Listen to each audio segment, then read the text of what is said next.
Assalamualaikum warahmatullahi wabarakatuh. Saya Pira Febrianti dengan NRP akhir 160. Di sini saya akan melanjutkan presentasi. Selanjutnya ada tekanan budaya dan stakeholder.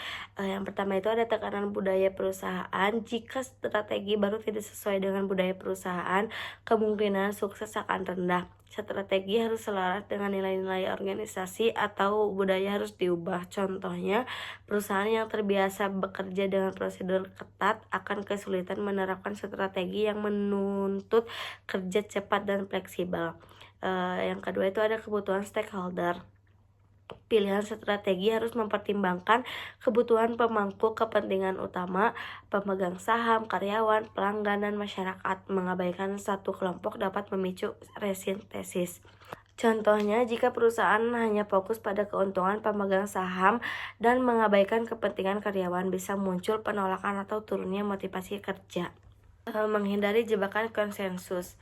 Untuk menghindari grouping pemikiran kelompok yang tidak kritis, manajer dapat menggunakan teknik berikut. Yang pertama itu ada devil advocate, menunjukkan seseorang atau kelompok untuk mencari kelemahan dan risiko dari strategi yang diajukan.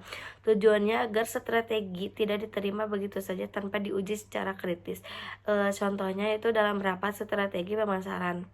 Satu orang ditugaskan khusus untuk mempertanyakan apakah target pasar realistis dan apa resiko kegagalannya. Yang kedua itu ada dialectical inquiry, membuat dua proposal strategi yang saling bertentangan, tesis versus antitesis. Keduanya diperdebatkan untuk menghasilkan solusi sintesis yang lebih kuat dan objektif. Contoh singkatnya yaitu tim A mengusulkan ekspansi ke luar negeri, tim B menolak dan mengusulkan fokus pasar lokal. Perdebatan menghasilkan strategi gabungan yang lebih seimbang. Mengembangkan kebijakan. Pedoman implementasi. Kebijakan mengidentifikasi pedoman luas untuk implementasi strategi. Kebijakan menghubungkan perumusan strategi dengan implementasi. Yang pertama ada kebijakan membatasi pilihan tindakan yang dapat diambil oleh bawahan agar keputusan tetap selaras dengan strategi perusahaan. Yang kedua ada menciptakan konsistensi dalam pengambilan keputusan operasional. Semua bagian bekerja dengan standar yang sama. Yang ketiga ada memaksa trade-off antara fungsi yang bersaing, misal kualitas versus biaya. Misalnya memilih antara kualitas versus biaya sehingga fokus implementasi lebih jelas.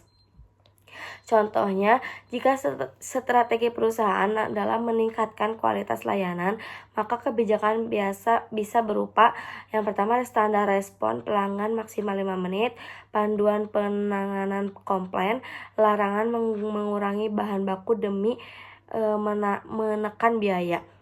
Kebijakan ini memastikan semua bagian bekerja secara sejalan dengan strategi tersebut.